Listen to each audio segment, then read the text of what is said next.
அப்போ பொதுவாக ஒருத்தர் ரொம்ப புகழில் எழும்புறாங்க, எல்லாருக்கு முன்னாடி பிரபலமாக வர்றாங்க அப்படின்னா யாருமே மறைய விரும்பவே மாட்டாங்க. இயேசு தோல்வி கண்டிருந்தா மறையலாம். பொதுவாக யாருக்காவது ஒரு வெக்கமான ஒரு சூழ்நிலை நடந்துருச்சுன்னா முகத்தை மூடிடுவாங்க. ஒரு வேதனையான சம்பவம் நடந்துருச்சுன்னா முகத்தை வெளியே காட்ட மாட்டாங்க. நீங்கள் ஒரு விளையாட்டில் கூட எடுத்துக்கிட்டிங்கன்னா ஒருத்தர் வந்து தோத்துட்டாங்க அப்படின்னா எவ்வளோ சீக்கிரமாக மறைஞ்சு ஓடலாமோ ஓடுவாங்க. ஆனால் ஜெயிச்சுட்டாங்க அப்படின்னா அந்த அந்த கிரவுண்டை சுற்றி சுற்றி வந்துகிட்டே இருப்பாங்க. அவங்க முகம் வெளியே தெரியணும், அவங்க பிரகாசமாக இருக்கணும், அவங்க எல்லாரும் பார்க்கணும். பல கோணத்தில் போஸ்ட் கொடுத்து என்ன பண்ணுவாங்க, எல்லா ஆங்கிள்லேருந்தும் ஒரே ஃபோட்டோவாக இருக்கும். ஏன் தெரியுமா? அவங்க வெற்றி எடுத்திருக்காங்க. இயேசுவை பாருங்க, புகழினுடைய உச்சாணி கிளைக்கு ஏறினாரு. ஏறி இருக்கும்போது தேவன் திடீரென்றவரை எடுத்து என்ன பண்றாருன்னா மறைக்கிறார். நம்முடைய ஆண்டவர் கூட நம்மை மறைக்கிறார். நம்முடைய வாழ்க்கையில் சில தடவை எதிர்பாராத நேரங்களில் இந்த நேரம் எனக்கு வந்து டேக் ஆஃப் சீசன் நம்ம நினைப்போம், இது என்னுடைய வெற்றியின் நேரம் அப்படின்னு நம்ம நினைப்போம். ஆனால் ஆண்டவர் வலுக்கட்டாயமாக சிலரை பிடிச்சு என்ன பண்ணுவார்னா மறைப்பார். ஏன் தெரியுமா? நாம் அறியாத ஒன்றை கர்த்தர் அறிந்திருக்கிறார். நாம் நினைக்கிறோம், ஓ ஜனங்கள் என்ன புகழ்ந்துட்டாங்க, இந்த புகழின் மேலேயே நான் எழும்பி போயிடுவேன்னு நினைக்கிறாங்க. ஆனால் கர்த்தருக்கு தெரியும், இந்த புகழே உனக்கு என்னவா மாற முடியும்னா தீங்கு நாளாக மாற முடியும். இன்றைக்கு உன்னை வாயால புகழுகிறான், இந்த புகழுகிற இதே மனுஷன் நாளைக்கு உன்னை என்ன பண்ண முடியும், இகழ்ந்து விட முடியும். வேதம் சொல்லுகிறது, என்னோடு கூட ஒருத்தன் உட்கார்ந்து பந்தியில ஆகாரம் சாப்பிட்டான், அவன் தான் என்ன செய்தான்னா குதின்கால தூக்கி என் மேல வைத்தான். நாம நிறைய வேளையில மனிதர்கள் கொடுக்கிற உயர்வு, மனிதர் கொடுக்கிற புகழ்ச்சி, மனிதர்கள் கொடுக்கிற பாராட்ட நினைச்சு நினைக்கிறோம்னா this is the best time and the best way to rise up. நாம எழும்புறதுக்கு தான் சிறந்த நேரம், உயர்வதற்கு தான் சிறந்த இடம் நம்ம நினைக்கிறோம். பொதுவாக இந்த புகழ்ச்சியான இடங்கள் நேரங்கள் எல்லாம் பார்த்து நம்ம ஒதுங்கி மறையவே மாட்டோம். நம்ம எப்பவுமே வந்து அதில் இன்னும் மகிழணும். we want to bask in the glory of people. மக்கள் நம்மளை புகழ்ந்து நம்மளை பாராட்டி நம்மளை ஆதரித்து நம்மளை ஏற்றுக்கொண்டாங்கன்னா அந்த இடத்த விட்டு நம்ம போக மாட்டோம். யாராவது நம்மளை கூப்பிட்டு 2 திட்டு திட்டாங்கன்னா 2 நிமிஷத்தில் அந்த இடத்த விட்டு என்ன பண்ணிடுவோம், மறைஞ்சு ஓடிடுவோம். அதே இது கூப்பிட்டு நம்மளை யாராவது புகழ்றாங்க வச்சுக்கிடுங்க, போவோம் அந்த இடத்த விட்டு சிரிச்சுக்கிட்டே நிற்போம். ஏன்னா இன்னும் கொஞ்சம் சொல்லுங்க, ஏதாவது மறந்துட்டீங்கன்னா ஞாபகம் வச்சு சொல்லுங்க அப்படின்னு நம்ம என்ன பண்ணுவோம், அப்படியே ஆன அவங்க சொல்றதை கேட்டு என்ஜாய் பண்ணிக்கிட்டு இருப்போம் இல்லையா? ஆனா கர்த்தர் என்ன பண்றாருன்னா சில வேளையில இந்த பரிசுத்தவான்கள் வாழ்க்கையில ஆண்டவர் திடீரென்று அவர்களை மறைக்கிறார். ஏன் தெரியுமா? அவருக்கு தெரியும், இதுக்கு பின்னாலுக்கு தீங்கு உனக்கு தெரியாதுப்பா. மனுஷன் உன்னை புகழ்ந்துட்டு இருக்கிறான், நீ மகிழ்ந்துட்டு இருக்க. ஆனா இதே புகழ்ச்சி உனக்கு என்னவா மாற முடியும், இகழ்ச்சியா மாற முடியும். அவங்க ஏற்றுக்கொண்ட ஒரு நிமிஷம் அடுத்த நிமிஷம் உனக்கு நிராகரிப்பாக மாற முடியும்.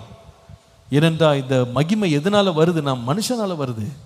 ஆனா கர்த்தர் என்ன செய்யறார் தெரியுமாங்க? இப்போ இந்த வசனத்தை வாசித்து பாருங்க, உங்களுக்கு புரியும்.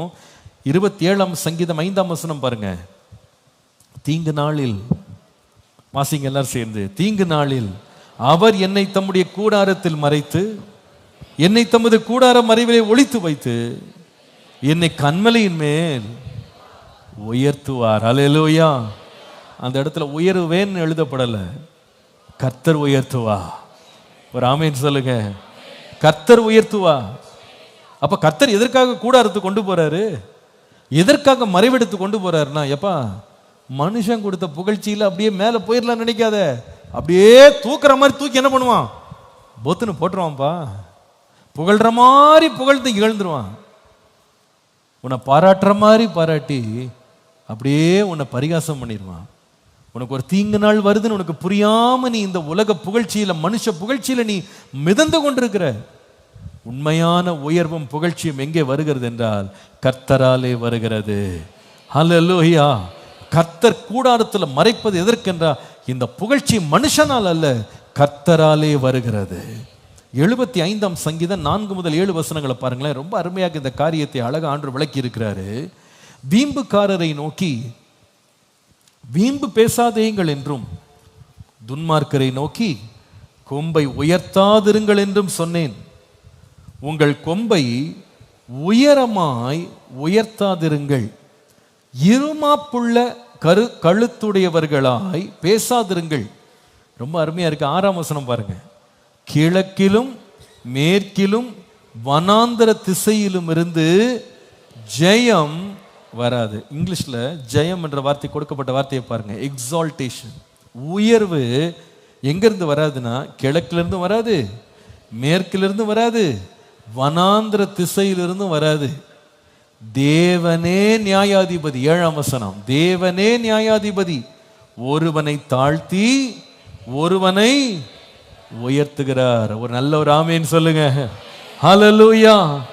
தேவனே தாழ்த்துறாரு, தேவனே என்ன செய்வாரு? உயர்த்துவார். நான் சொல்லுவேன், கர்த்தர் மாத்திரம் உன்னை ஒருத்தனை தாழ்த்திட்டார் அப்படின்னா எந்த மனுஷன் அவனை உயர்த்தவே முடியாது. ஆனால் கர்த்தர் மாத்திரம் ஒரு மனுஷனை உயர்த்திட்டார் அப்படின்னா எந்த மனுஷன் அவனை தாழ்த்தவே முடியாது. ஹல்லேலூயா. கர்த்தர் உயர்த்துகிற உயர்வு உண்மையான உயர்வா இருக்கும். கர்த்தர் உயர்த்துகிற உயர்வு நிரந்தரமான உயர்வா இருக்கும். கர்த்தர் உயர்த்துகிற உயர்வு நியாயமான உயர்வா இருக்கும். அந்த உயர்வுக்கு கர்த்தர் நம்மளை நடத்தணும்னா சில தடவை பரிசுத்தவான்களை இன்ட்ரடியூஸ் பண்ற மாதிரி ஒரு பிரகாசத்தை திடீர்னு பிரகாசிக்க வச்சு அப்படியே மறைச்சு உள்ள கொண்டு போயிடுவார். இவன் யார் என்று அடையாளப்படுத்துவார். அடையாளப்படுத்தி அப்படியே மறைச்சு உள்ள கொண்டு போயிடுவார். இவர்தான் இயேசு, இவர்தான் ரட்சகர், இவர்தான் உலகத்தின் மீட்பர், இவராலே தான் ரட்சிப்பு வரப்போகிறது. ஒரு நிமிஷம் அப்படியே காமிச்சிட்டு அந்த பிரகாசத்துல எல்லாம் அப்படியே மகிழ்ந்துட்டு இருக்கும் போது எங்க போனார்னே தெரியாது. 18 வருஷம் உள்ள கொண்டு வச்சிருவார்.